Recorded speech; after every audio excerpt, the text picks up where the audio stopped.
This week on The Short Game, we hone our psychic detective skills.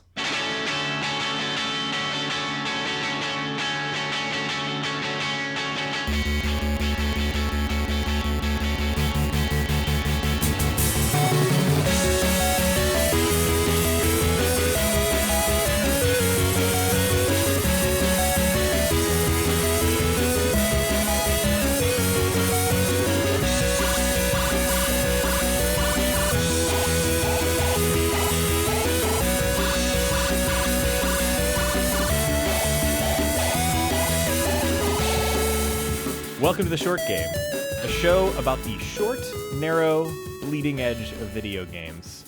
The games that the big companies cannot dare to create. I'm your host, Reagan, and I am joined, of course, this week, as always, by my bro host, Shane. How are you doing, Shane? I'm doing superb. Awesome. And I am joined, of course, by my podcast bud, Nate. Nate Heininger. How are you doing, Nate? I'm doing well. Glad to be here.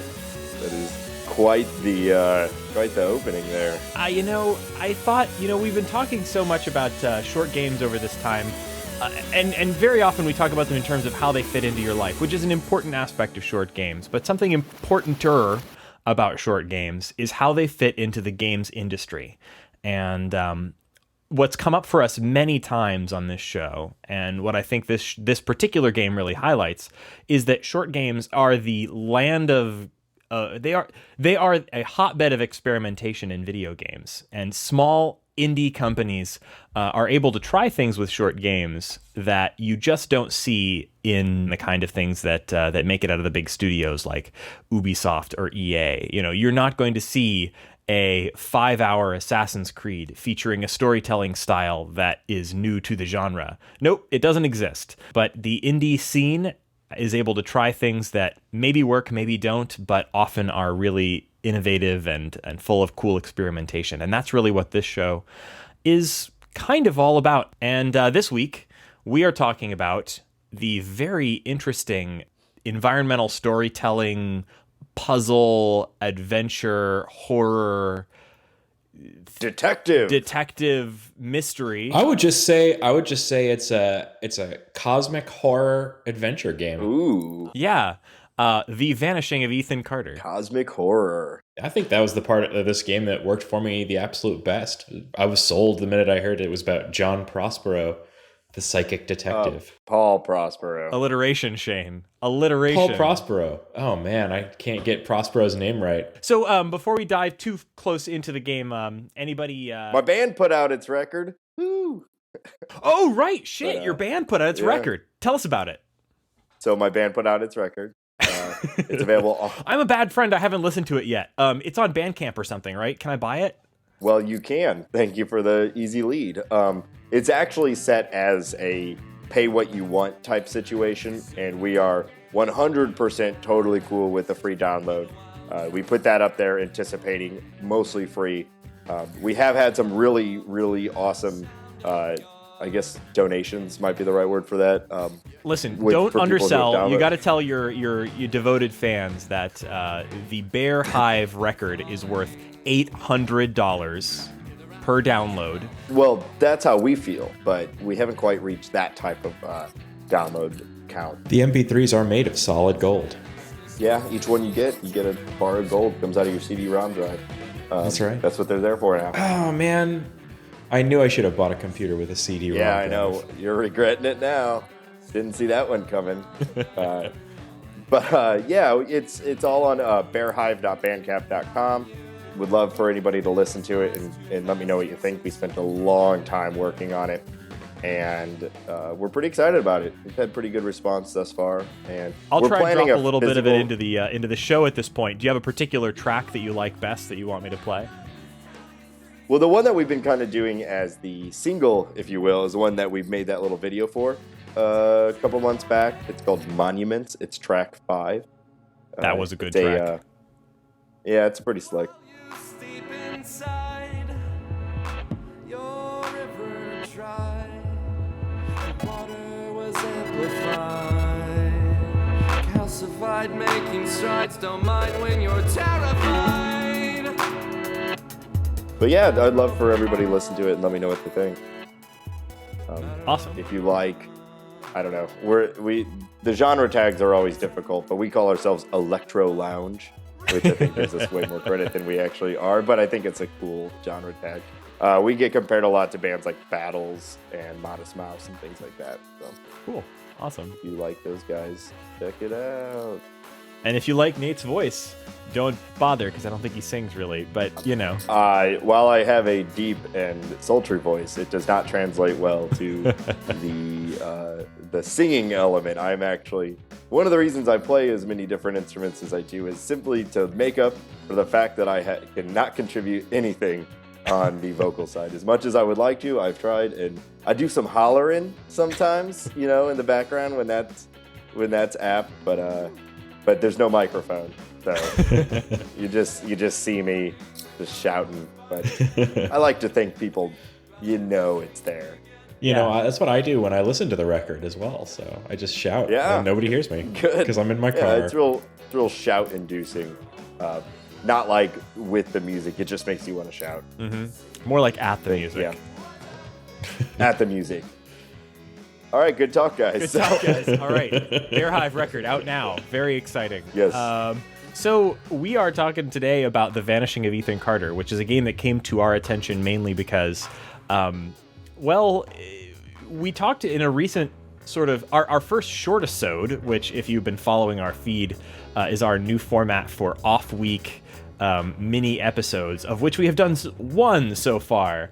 Our first short-episode, we talked about the Polygon article about To Hell with Short Games, and in that he really strongly featured this particular game as an example of the kind of thing that the short kind of game that he wouldn't normally play, but because it's so short, they paid special attention to.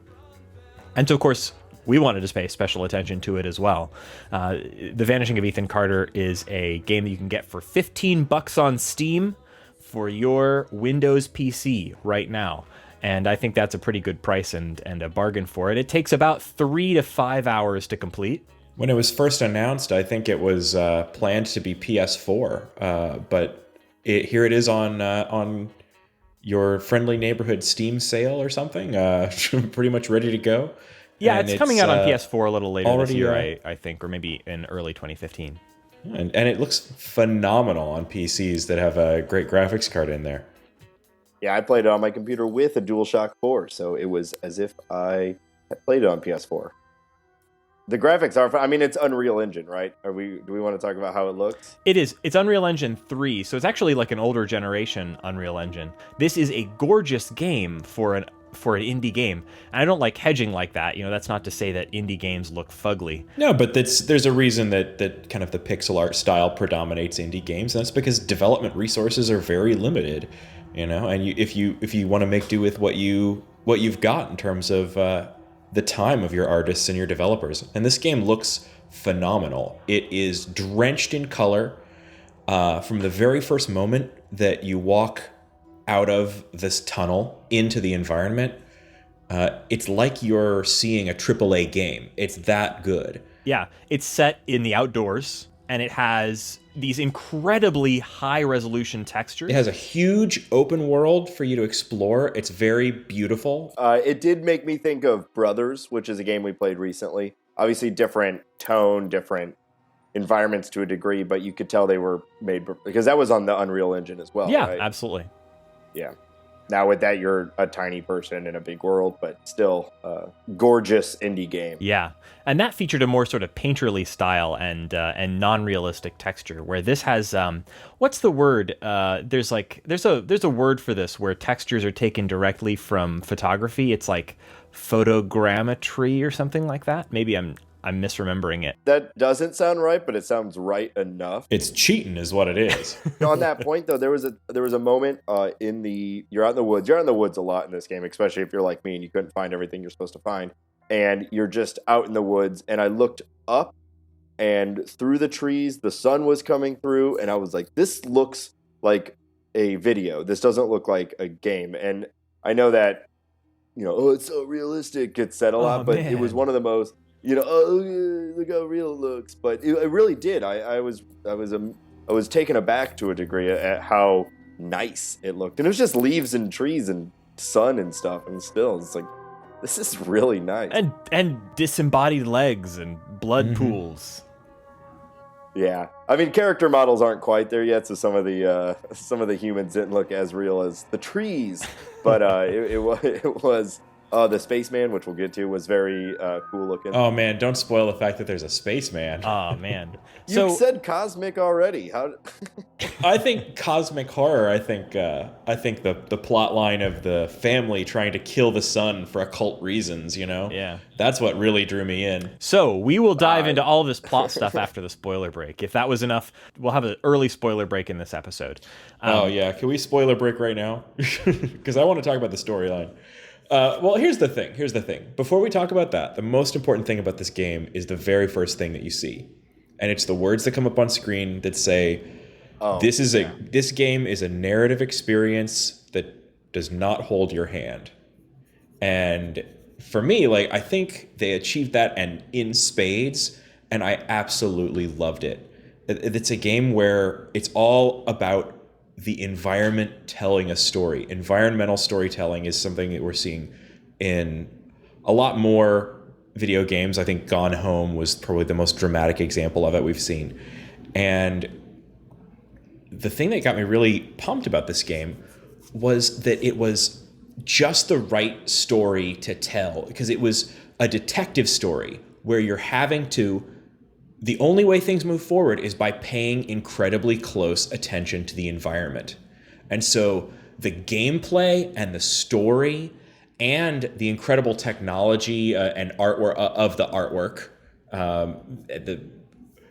all of it really worked together to draw my focus completely to the world around you. Let's set up the game a little more in detail. The Vanishing of Ethan Carter is a game by The Astronauts, which is a relatively new developer, although I understand that they are not new developers. They are a new company of developers, primarily Adrian Shimilars, I think we decided was the pronunciation there. Am I right I heard that this is the same company that made Bulletstorm, is that right? It's a re-engineering of that same company, so some of the same folks. I don't know the game Bulletstorm though, so I wasn't able to comment on that really. Yeah, when I went on their website, they didn't really refer to any other games that they developed. It seems like the Astronaut this was their first product. Yeah, this is their first product under that name, and they have had other games under their belt as individual developers elsewhere, I think. But headed by Adrian. And the game leans heavily on that environmental storytelling, telling a story about a psychic detective. It's very unclear at the beginning, and that's for good reason, as you'll find as you progress longer into the game. But the game follows the lead character, Paul Prospero, who has been invited by mail. He's been written to by Ethan Carter, a young boy, to come to his home, Red Creek Valley, the setting of the game, to investigate weird occurrences there. So apparently Paul Prospero was in touch with Ethan Carter by mail. Then Ethan Carter goes completely missing, and Paul Prospero, psychic detective, very hard-boiled. He's the narrator of the game and also your player character. Great voice actor. Good voice actor. Yeah, very good. And he's straight from any film noir movie you've ever seen. I mean, and so much so that his character is that of a famous detective. He says, I receive letters all the time.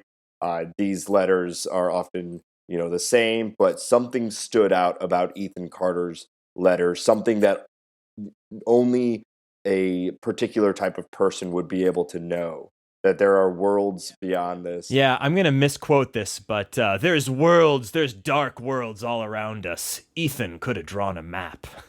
Yeah. That was I thought, really well written. It was... Yeah. It was interesting. I got the sense that, he could say... He felt like this kid was a psychic like him and was seeing the dark side of the world, and that he was...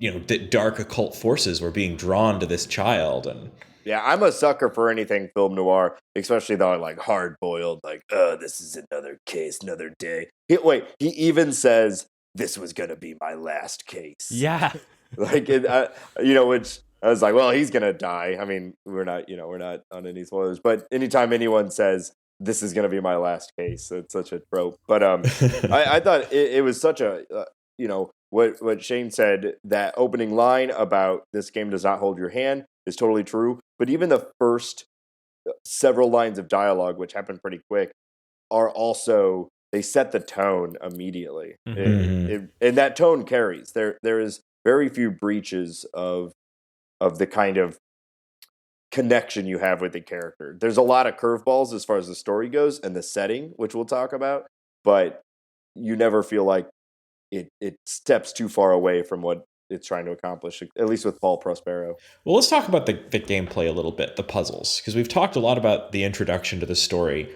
Before we can really get into, and I don't want to spoil the solutions to any of the puzzles. True. I'd like to talk a little bit about some of the mechanics of the puzzles, how the gameplay actually progresses before we dive into the spoiler break. It reminded me, in terms of, the exploring the environment and discovering puzzles and how you solve things, it reminded me a little bit of games like Myst, that were kind of the classic first-person puzzle-solving games. But that's a genre that we haven't really seen much successfully, except for the biggest example of Myst, right? That was like biggest game in the world for like 10 years. But I hate describing games by saying, hey, it's this meets that.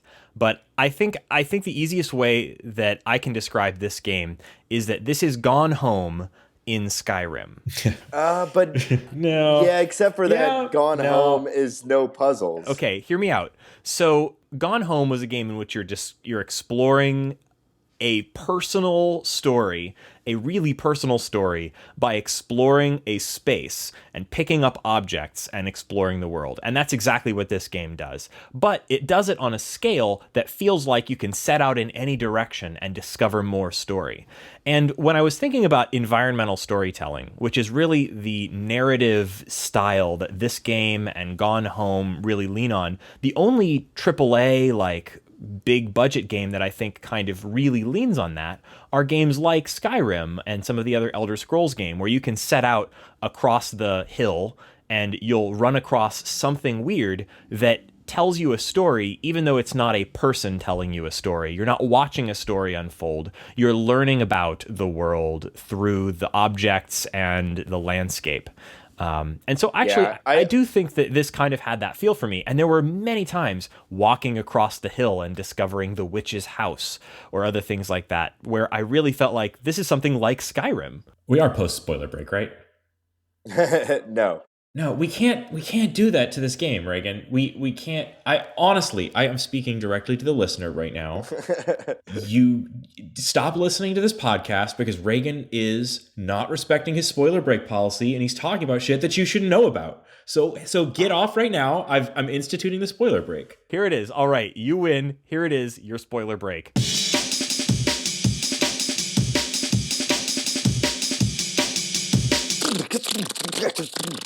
Nate just had a seizure. I just saw it.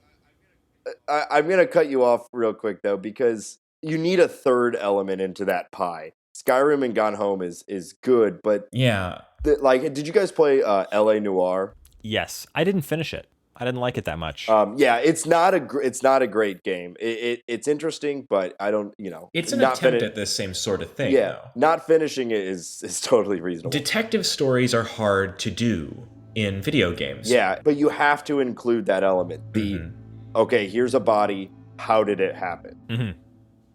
And if we don't talk about that, Gone Home, you're discovering things, but you're not solving things, unless you just consider what's the deal with the dad? And Gone Home, I love, one of my favorite games, probably in my top 4 of games that we've played.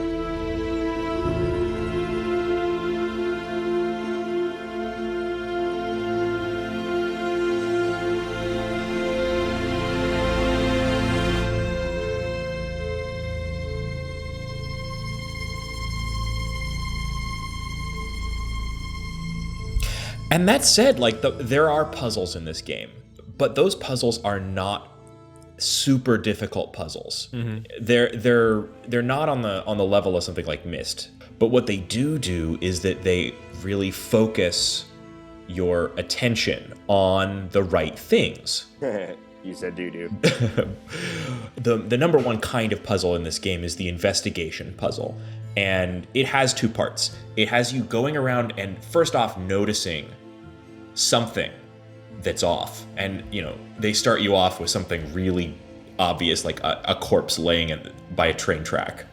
And they have you explore around the different parts of the world, and you're finding these things and realizing that they're out of place. And they have that kind of Prospero's psychic powers where he can find an object or a place where an object might want to be. You're reassembling these murder scenes. You have to find these objects. Let's talk about one of the puzzles in particular. The one I think that you're alluding to is the train track murder. So Yes. It's not the first puzzle in the game, but it's very early. You come across a train track as you're walking into Red Creek Valley, and lying in the middle of the train track are a pair of disembodied legs cut off at the knees, and a pool of blood, and then a trail of blood leading away down a path. And if you, of course, follow that, then you find the rest of the body.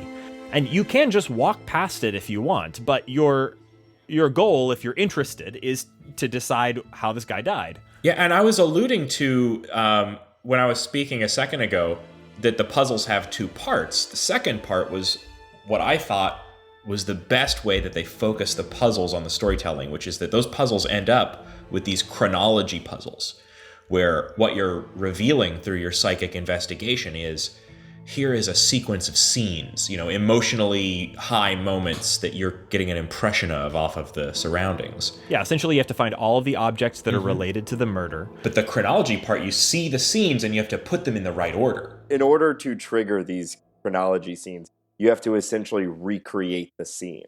So in this body one, it's on a train track. You actually have to go and find the train and move it back to where it was. So you're essentially putting all the puzzle pieces together before Prospero enters into his power, which is what Shane was talking about, where he essentially collects the memories from the dead body. At least that's how I interpreted it. Once you solved it and you touch the body, not in a literal sense, but in the psychic power sense, a ghost of memories come flying out of the body, and you go and you have to put it in order. And this is actually, I thought, the most fun part of the game, the most immediately rewarding and interesting part. It was, although it was actually sort of in a way the kind of most gamey part, and I thought that was interesting. The definitely. game doesn't feel strongly video gamey through most of it. You feel like you're just sort of walking around and exploring a world, and then suddenly once you have found these murder scenes that you just sort of stumble across as you wander, and you put things together, you try and reassemble what parts of the world were used in this murder. Then you get into this very video gamey moment where you have to assemble the steps of the murder and figure out what order things happened in. Yeah, you're talking about how you have to discover it. My first experience of playing this game was I'd gotten home from work and I was kind of tired, and I laid in my bed and I got my laptop and I started playing, and I was just walking, following the train tracks, assuming that's the way I was supposed to go because I've been trained by video games to follow the path. And thereby completely disregarding the very first part of the game, which I later learned. And I just kept following the train track. Apparently, in my first playthrough, I ran right past the legs. I don't know how I did that. And I fell asleep in real life, and woke up and closed the game and started about 4 days later, where I just restarted from the beginning and was like, how did I walk right past these legs? But, it shows that they don't hand it to you. You really, if you walk straight right out of the beginning, you're missing something. And then if you walk and you don't notice the legs, it doesn't go like, hey, look behind you, or put up a wall that you have to pass or anything. You can just walk. There's one part near the end that you kind of have to unlock to move forward. But other than that, you can pretty much walk to the very end of the game. I actually don't think there's anything in this game that would stop you from just starting the game and walking all the way to the very end. You wouldn't see the ending, I don't think. You wouldn't actually have the experience of going through the ending. You can't complete the game, but you can see the entire world. I don't know if we want to talk about the basis of each individual puzzle, if you will, revolves around stories written by Ethan Carter. At each situation you find, you play out a scene, and it results in you finding a scrap of paper that will have 2 to 3 paragraphs of a story written by Ethan Carter. And as you read the story, you'll get a little bit of dialogue, usually between Ethan and a family member, that plays just in your head, where it's just all voice acting. You never see it. And that's how you learn more about Ethan Carter and his family and the situations that have led you here. And the scenes that you're playing out, like the train track or some of the ones that all the ones that you go through, are directly related to the story. So we had mentioned the spaceman one. There's an encounter with a spaceman, which we don't have to go into all the details of every spot. But once you complete it, you read a little story that Ethan wrote about a spaceman. And so the world is put together. Each of these little instances you deal with are created from Ethan's story. And with the whole supernatural element, you think, at least as I was going through it at this point, it's like, this is Ethan's connection. This is his power, or however you want to see it, is that his stories are either creating this world or he's seeing these things and writing the stories about them. And I think the big through line to those stories, sorry to interrupt, is the plot of Ethan Carter's family being taken over by some kind of unworldly or otherworldly menace. The Sleeper. Yeah. This is a whole story of bad family relationships. Yeah. One by one, they just sort of turn to the Sleeper and want to kill Ethan. Yeah, they all want to, I guess, sacrifice. Yes, yeah. The overall story of the game is that Ethan early before the events of the game has found a hidden room in the oldest house in Red Creek Valley, the Vandergriff house. And in that hidden room, he somehow awakened the Sleeper, which is a very Cthulhu mythos-y kind of being. I mean, I would almost say like it's like lifted straight out of a H.P. Lovecraft story. And the Sleeper has begun taking over the minds of his family and making them be mean and callous towards him and each other, and eventually even murderous towards each other. And it's never entirely clear, I'd say almost even until the end, what the Sleeper is or what its significance is, how it actually relates to Ethan's actual reality. But well, it's heavily implied that it's a supernatural being. There's the sacrifices with the crow figures and the signs drawn in blood and such. Yeah, it's consumed it. Yeah, and we'll get to the end and talk about our thoughts about it, but it's definitely implied that this is a real serious supernatural menace that is taking over the minds of his family. Each of the murders, as you work through them, are essentially the murders of each individual member of Ethan Carter's family. And you progress through the story there's other puzzles and there's other things that you have to learn and figure out, but all of the dead bodies are someone in Ethan's family. And as you do these chronological scenes where you actually see it happen, you see as each family member turns on each other, all in hot pursuit of capturing and ultimately sacrificing Ethan Carter to the Sleeper. It has several turns where people pretend to be on Ethan's side, and there's a lot of little twists within that, but it is pretty harrowing as you just find body after body that you had seen earlier in the game maybe murder another member of the family. Yeah. And the whole time you're thinking, well, eventually I'm going to come to the end of this road and I'm going to find Ethan with a sacrificial dagger in his neck or something on top of a pyre of, totems. We do find someone with a sacrificial dagger in their chest. That's true. Sure. Fortunately not. I think it was in his eye. Yeah. Yeah. I do want to say, in a previous podcast, we had talked about doing Amnesia, and I said that the horror genre of virtually everything doesn't really get to me very much. I just have a hard time with the suspension of disbelief. I will say there were a couple times in this game, some of them were the jump scares, which they exist. They did make me jump a little bit. Yeah, there's really only a couple. So it's not that type of game, but yeah. There's only a couple. But one of them was a huge... I just have to say right now, because I don't think we'll have time to get to every single puzzle, but there was the when I'm thinking about the jump scare, I have to think about the corpse that Cursed goes like, miner. booga, booga, booga.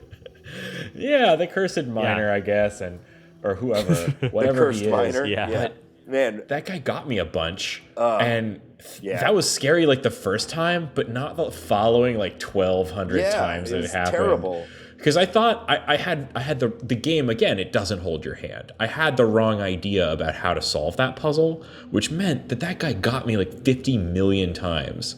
If you get stuck in this game, you can get really stuck, and you could easily just waltz right past huge chunks of it and not even know they're there. That's another thing. So Yeah, I mean, for what it's worth, they do provide a guide of sorts at the end of the game that forces you to go back to each section and make sure you completed it.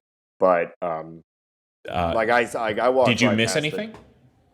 It. No, which I didn't manage to miss anything, but I think it was mainly Yeah. because I chit-chatted about the game a little bit with you, Reagan, and you mentioned a couple of things that I might have missed. Yeah. So let me talk about that for a sec, because that's something that really, this is probably my main criticism of the game, is that, it says, hey, this is not a game that's going to hold your hand. And so I assumed that something that, like Gone Home or other games like it, that it was going to be okay for me to progress through the game and catch what I catch and miss what I miss, and that would all turn out just fine.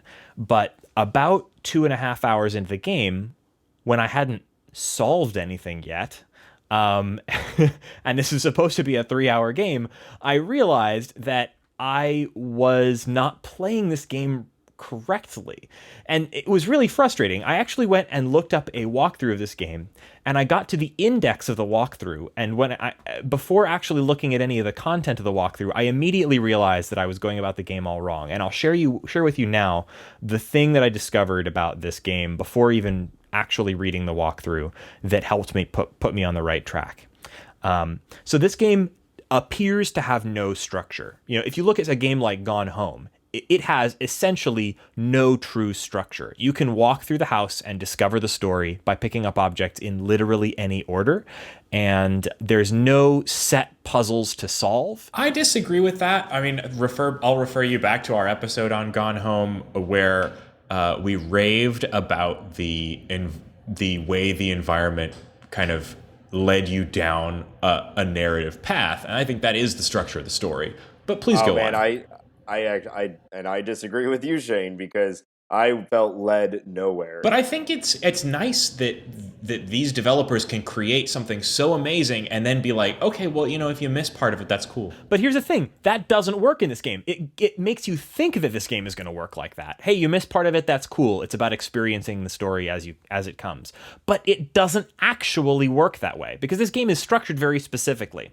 This game is structured into 10 scenes. And as you walk through the game, you're going to encounter one scene after another. And the scenes are not cutscenes. They're not things that happen. They are actually just areas. And there are 10 areas in this game that have self-contained stories. So unlike Gone Home, where the story is spread across the entire setting of the game, the entire house, here the story is broken up into these 10 little chunks, and each of those chunks is a self-contained area. But there's no border around these areas. So the first time, when you first enter the game, you're in an area that is referred to as the Forest of Traps.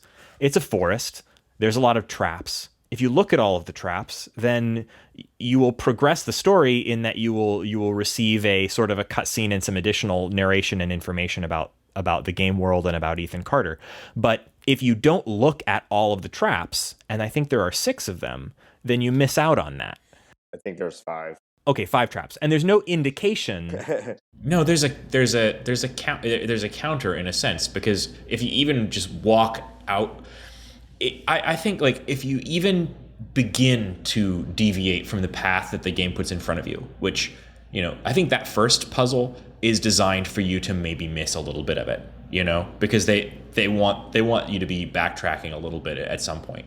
But if you go off the beaten path even one bit as you're walking away from the start of the game, you're going to hit one of those traps. And if you hit 2 of those traps, you're going to notice that it's filling up essentially like a counter or puzzle pieces of a picture on your screen using your psychic powers. So, yes, but you don't know where all the traps are, and I walked you have to right. explore. Well, of course you do, but that's the point. That's the simplest puzzle, because you see one of those, you know you're going to have to find them all. yeah, but I looked for them all, and the problem was that I looked for traps, and I walked right out of the area with the traps in them. I found 3 of the 5 traps, and then I kept walking because I thought I had found all the traps in this area. Maybe I'll go look for some more traps down the tracks, and never found any more traps because they were all contained in this one area. And I think that was the problem, was that I didn't realize how localized each of the story segments actually is.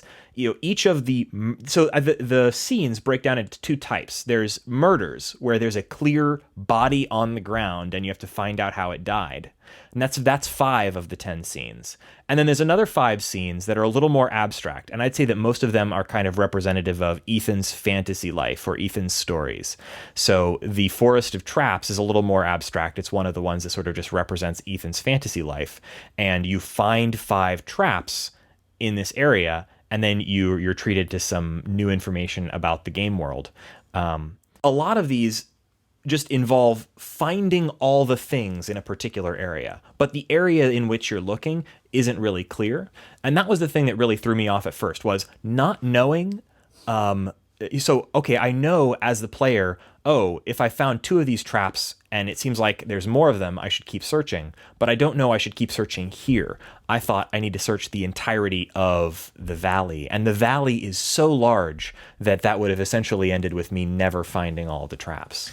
Well, I think that in a way could be the strength of the game, because I didn't really approach it with the expectation that I was going to be, like a lot of adventure games, tromping all over and collecting all these objects, because some of those the early first 2 or 3 puzzles that you even have a chance to encounter are very, very localized. Like, the traps you can solve in like 10 seconds if you just cover every inch of that forest. And the first murder that you find, sure, the body parts are a little bit spread around because they got hit by a train, but it's all right there. Yeah, that's like Reagan is kind of hitting on. But I really did. I think this game is beautiful, and it was incredibly interesting to play. My only real problem with it was what Reagan's hitting on here is that, when we compare it to Gone Home, the thing that was so awesome about Gone Home is that while I might not have been necessarily progressing in that moment of the story, I was constantly interacting with things and constantly learning little bits. Even if it was something simple like, there's a magazine or there's at the bottom of this box, there's some nudie magazines, and that's funny. Little things like that. With this game, I found myself essentially tediously looking for little objects that, while the game is gorgeous, recognizing that rock next to the stump that was covered in blood. Part of that just me, I've been playing a lot of Destiny, which is a fast paced, and maybe I just wasn't in the right mind space. Yeah, if it's not purple, you're not going to pick it up. Yeah, and I totally acknowledge that, and paying attention to finer details is not one of my strong suits. So I think part of that was I just had a problem with that. But I found myself, instead of doing something interesting or learning something, I found myself tediously canvassing areas, looking for a little white letter that would say inspect. And I didn't find that to be very fun. I mean, there were some really, really interesting and I think really, you've kind really of hit cool the nail on the parts. head with the biggest problem with the game, Nate. And it's that even though there were more gamey elements, more puzzles in this game, it was somehow much less interactive than Gone Home was. You're not interactive with the environment a lot. And I would have loved to have seen something more. I think I said to Reagan while I was playing this game, I want to see more interaction with the environment, even if it means some way to swing through the trees like Spider-Man. I don't know. Yeah, or maybe just learn more about the town or something. the only objects that were interactable were the objects that were directly related to the story. But imagine how confusing the game would have been if you could pick up every rock. Yeah. You know? Yeah, I agree. And I agree with that too. the only interactive objects were the ones that were part of the puzzles, and I think that was necessary to move the story along. Probably. I'm not offering any solutions to this for sure. But I like even the traps, it's like, okay, I caught onto the traps once I ran into, like Reagan said, once I found a couple of them. And also once I'd gone all the way out to the train track and found the body, I was like, these two things are not connected. I should go back. But so I was able to make that deduction, you know, I was able to at least figure that out. But even the traps, I just found myself with my character pointed down, looking at the ground, just strafing, where I would go up. I'd go from the back end all the way up until I reached the bridge. I would move 3 feet to the right. Form a perimeter. I combed the desert, if you will. Well, that's those detective skills really coming in there. We ain't found shit. But you had to, we ain't found shit. But you had to do that because some of these traps are not like that bear trap. It's beautiful, the game is, but you know, brown on brown. Like, I'm sorry, I'm not gonna spot that from across the map. So I was just going, and it was a pretty good jump scare when I finally found some of those traps when they swing down on you. But there was I didn't feel detective-y when I was strafing the ground looking for something to pick up. And that was the only part that got me. I didn't want my handheld. I'm not asking for it to be like pling, pling, you know, like little markers on the map. But the other thing about Gone Home that was beautiful is I think all three of us took almost the same route through that house. And we played it independently without talking to each other. Entirely subconsciously. Yeah. They try that in this. The whole town is kind of just a series of bathtubs that are connected. You know what I'm saying? Like, there's an invisible wall around every single area. Or, you know, most often a visible wall. They're pretty good about it artistically. Subtle walls, but they're there, But they're there, and it's not like a Skyrim. Like, you compared it to Skyrim, it has a linear path. That it's a hallway, but it's a very broad hallway, and the hallway has no gates. Well, it's kind of a loop. Once you get actually into the town, if you will, like to the area with the two large houses on the hill, you can traverse almost the entire town in almost any direction at that point. There is a road that sort of loops it, and you can follow that, or you can cut straight across. So, for example, I didn't follow the path initially. I cut across and ended up at the witch's hut right after the first house, which isn't the correct, you know, quote unquote order, but I don't think there is a correct order. Yeah, exactly. But that area, it is a very, very large and gorgeous map, and you can kind of traverse it in any order once you get past that initial train track area. Yeah, but even like the witch's house is another example. Like, I get it, they want you to explore, but that was just like right in the middle of the forest. You had to go behind one of the houses, which that was a cool puzzle, by the way. Setting the interiors of the house. That was pretty. That cool. was my favorite puzzle in the game, and it was not a murder, which was, you know, the murders seem like the kind of standout puzzles of the game, but that was probably the best one, and it wasn't one. You're talking about the portal puzzle? Yes, that was my favorite puzzle in the game as well. Yeah, that one was difficult too. Did you guys do it by rote memorization, or did you figure out that the house nearby had the layout? I realized that the house nearby had the layout, and I had to build a map. No, I used a trick to it. I realized that, well, I had been in the house nearby that had that floor plan, so I was bare minimum familiar with it. But the sunlight is coming in through the windows of this beautiful room at an angle, and that was the tip-off. Like, you had to know where's the real sun and where's the sunlight coming into this room. Mm-hmm. I used the sun too. In Windows, it'd be like you'd put up a fake. Let's set up the puzzle real quick. Basically, you enter into a house where every doorway is a big blue portal, and when you go up to the doorway, it shows you an interior, and you can press X or whatever your controller is to swap that interior with a separate interior. And when you go through the door, if it flashes white and you enter that room, then you did it successfully. If it goes red, you enter into that room, but in the other part of the house, and you can only do that twice before you have to start the whole thing over. And it's tricky, especially if you're like me and you didn't Like you're just plowing through these doors. At first, I guess I was just going too fast and didn't see the little press X to swap. So my first thought was that I had to enter through these doors at like the appropriate order. So I kept going in and trying to, and before I finally slowed down and saw the little X.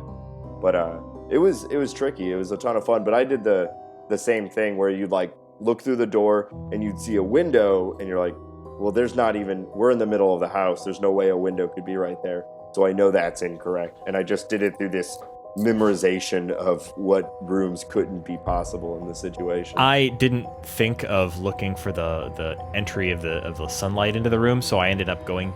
So essentially, you're in a small house, and then all the interiors that you're seeing actually are in a much larger house that's right next door. And the portals are linking you between these two houses. And I went over to the big house and drew a meticulous map of all 3 floors. And that was the only way I was able to complete that puzzle. And it took forever. You are like every game developer's dream player. They're like, when they were thinking like someone's going to make a map, and everyone's like, no one's going to bother to make a map. We got to hold their hand a little better. No. And then Reagan's down here making a map. Oh yeah, well, Reagan and I have a high tolerance for map making in games that comes from our love of the Infocom classics. Yeah, I will show you. Look, hold on. These are my maps from the game. I've got 1, 2, 3, 4, Okay, 5 pages of maps that I drew while playing this game. I don't think I've ever made a map for a game, but I like it. And I have trouble with games like these, so I probably should start making maps. But I know like we're kind of sitting here and griping about it, and I did find this game to be tedious at a lot of times, and did rely on some walkthroughs because like the Witch's Hut, I don't know if I ever would have found if I didn't look up, and it's like go behind the house and way into the forest. And I get it if you're being totally explorative and just wandering around the forest, you're supposed to bump into it. That was actually the one of the few that I ran across without even like setting out to look for it. I really enjoyed that. That was just something interesting to find in the middle of the forest. Yeah, and don't get me wrong, like I know I am definitely griping about it, but it was a really interesting game. I don't know what the solution is. I don't want my handheld more, but I do wish there was more for me to interact with, even in the midst of these puzzles, or in the midst of the town.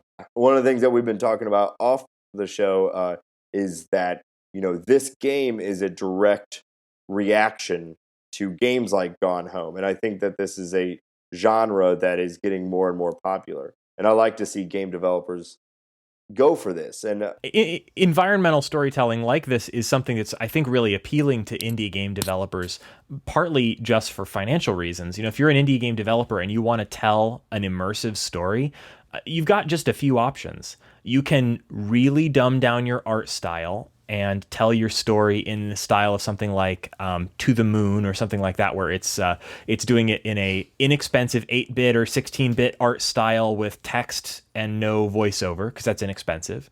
Or you can tell your story in an environmental kind of style like this, where you maybe have some voiceover, but this developer would never have been able to tell a story like this through cutscenes and full motion video and mocap.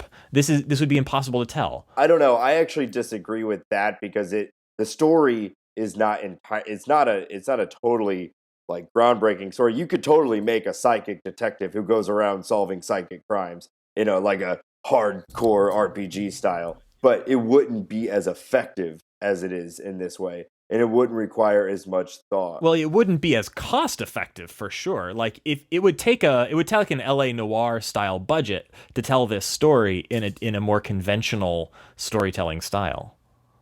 This has more impact. The story has more impact this way to make you go through such lengths to solve it. But I think you could see this story, a guy coming into town trying to solve a missing kid, and all these crazy supernatural things are happening. Like that could be done in an action-packed RPG type thing.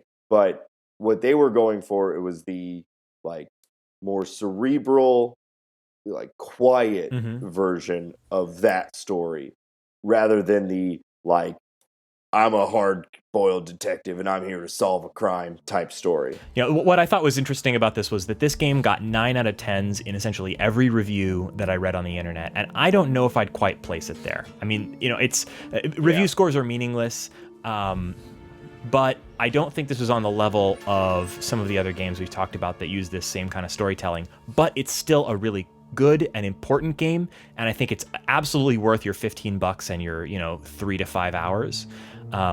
The thing that probably stood out to me as the thing that didn't work for me as much as the rest of the game did was the ending. And I wanted to know what your guys' take was on the ending. I know it's a little bit open to interpretation. Yeah, unfortunately, I kind of feel like it counterfeits most of the story. So I guess we just want to say it. Yeah. You reached the end, and a lot of it had been leading up to this house being burnt down, the Vandergrift house. And you finally reach this place and find essentially like a secret room that Ethan Carter had been writing his stories in.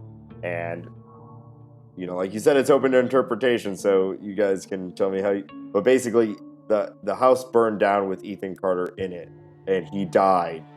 And this is his, like, I don't know, it's his, like, dying thoughts, or it's his soul needing to be released. Yeah, what we're seeing in the actual events of the game would be that you Paul Prospero arrive at the house. It's a cinder, and you go down into the basement and see that Ethan Carter had walled himself up in there through your psychic view of the past. You see Ethan Carter going down there, and then up walks essentially all of the people that we thought were murdered throughout the course of the game. Ethan's mother, Ethan's grandfather is there, everybody else. And we see a scene play out where, by complete accident, the house catches fire from a oil lamp. And Ethan is trapped behind a wall of flames in this underground room. And we see in a sort of freeze frame, the camera zooms out through the house, and we see his parents and his brother trying to put out the fire while Ethan is sort of huddled in a corner in this room, apparently maybe dying of carbon monoxide poisoning, or huddled in the corner. And he dies, and there's this what's supposed to be touching moment where Ethan's soul or whatever is asking Paul Prospero if he can finally let go. And Paul's like, yes, you can go. And then it all fades out. And so it turns out this was all not real. This was Paul, this was the beautiful dreams of a dying child. My assumption was that all of the murders and all of the, family against family was Ethan's, psychological interpretation of the sort of crummy state of family affairs in the Carter household. Apparently his parents didn't treat him well. His brother didn't treat him well. His grandfather treated him okay, but also wasn't awesome. Shitty parents. And all of these people were against each other and against him. And because of that, his fantasy life involved, his rationalization of that was that they were all inhabited by this creature, this horror, the sleeper, and that, he saw that as the cause of all of his hardship. Yeah. Yeah, but then I thought that was kind of really wasn't Ethan the sleeper, he must not wake. And maybe he was blaming himself for the state of his family and things like that. I don't know. I think there's a lot of ways you could take it, but it is pretty cut and dried. It was all the crazy dream of Ethan Carter. Yeah, and my main issue with it is that Paul Prospero is so cool. And I really liked that this was a real thing happening. And I would have been way more satisfied to just find a dead Ethan Carter. Yeah. That's it. Just he's dead in the basement, and I was too late. But to make it all like, I felt like they tried too hard to make it this touching ending, because it goes to black screen where Paul Prospero tells the child that it's okay to let go and he can die now. And it's not exactly. It's more it's a little more veiled than that. And I think it actually was a little more open to interpretation, but he keeps his hard-boiled attitude to the very end. Yeah. I I want a sequel with more Prospero of him solving supernatural crimes. And instead, he's gone. Adventures of Paul Prospero. Okay, I'm signed on. So he's Paul Prospero is going to have a series of games in which he goes from the dreams of one dying child to another, pursued by the villainous sleeper, which turns out to solving be the crime of why does Daddy touch me at night? Maybe. It's just, I felt like while I haven't seen this story exactly before, just the idea that it was all in a kid's head, it just... Yeah, I am totally with you, Nate. I felt like that broke things a little bit for me. Shane and I have talked endlessly about what I think is maybe the worst movie of all time, Identity, where we see this really interesting mystery play out with a bunch of characters with, totally strange, inexplicable backstories. It's fascinating. It's a huge mystery. What's the solution? Turns out they're all the multiple personalities of one crazy fat guy on death row. And it's almost sort of like the movie says, hey, you were interested in all of these characters and who they were? Well, fuck you, because none of them are real, and this story wasn't real, and you've just been watching a fat guy sit on his ass for 2 hours. And this isn't quite that bad, but it's not that bad because something actually happened. This kid did die. Whereas in Identity, no, it's just a guy thinking. But they should have had 100 more kids die in this.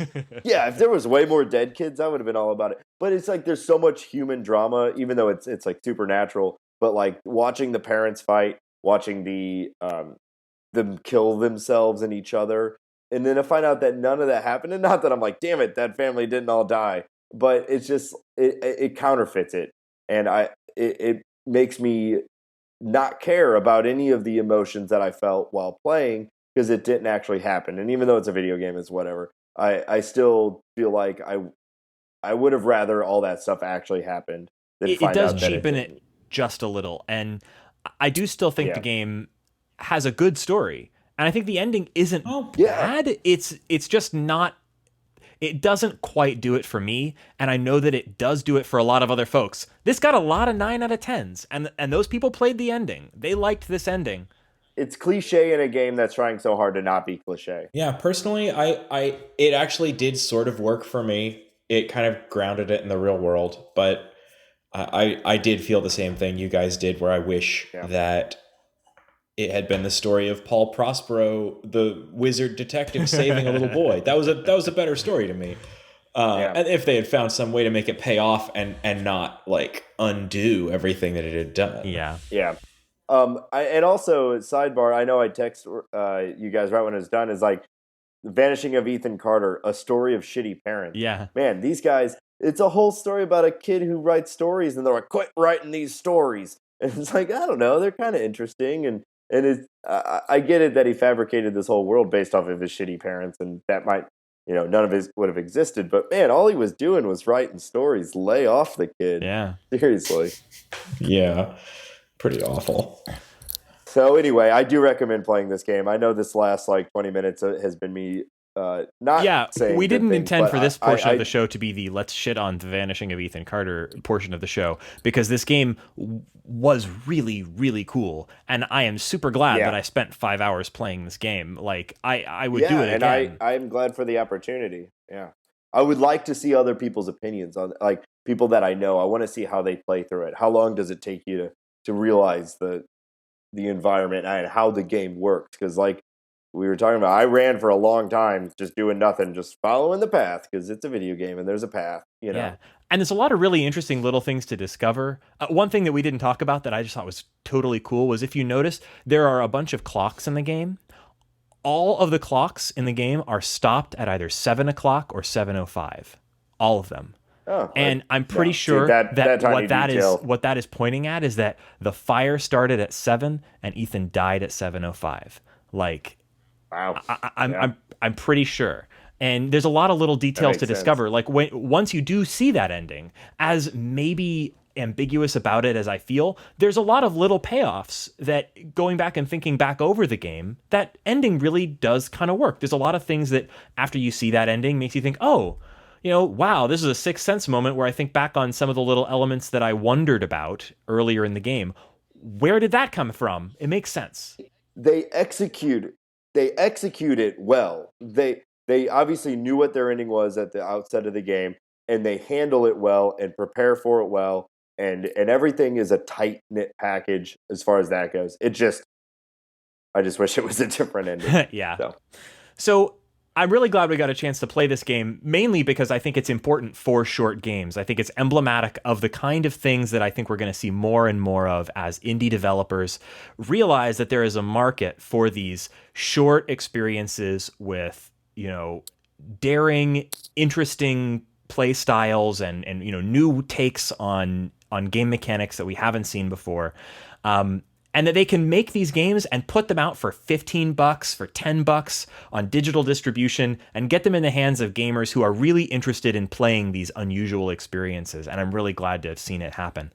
I mean, I'm about to go spend like $18 on Dumb and Dumber 2. So, yeah, go play this game. You know what I liked best about this game? What's that? The guns. Yeah. All the sweet loot I got. Yeah, when I killed that spaceman and got to wear his space helmet and it gave me +5 to touching dead people, I wouldn't have been able to solve it had I not gotten that helmet. It was kind of annoying in the middle of the game how you had to grind. Yeah. You had to solve that one puzzle over and over and over, even though it's exactly the same. Until you had enough clue points to complete. Yeah. Well, thanks for joining us for another awesome episode of The Short Game. This game is totally worth picking up. Go get it. And what are we going to be talking about next week, guys? Oh my God, I'm so excited about this game. I think we're talking about The Dark Room, or A Dark Room. ADR. We have all been talking way more about this game than we talked about Ethan Carter. I think all three of us really, really enjoyed it, and I'm excited for our talk about it. Let me just say about A Dark Room that I'm still playing it, even though in the 2 days, you told me about it, Reagan, and I downloaded it a few days later. I played it all the way through twice and played the prequel, and now I'm playing through the prequel for the second time. And so that's how much I'm liking this game. It's also how short this game is. It's perfect for our show. This game is amazing. So if you want to be playing along with us, go to your iPhone or your iPad or even to the web, because this game is available as a web page. Those exist.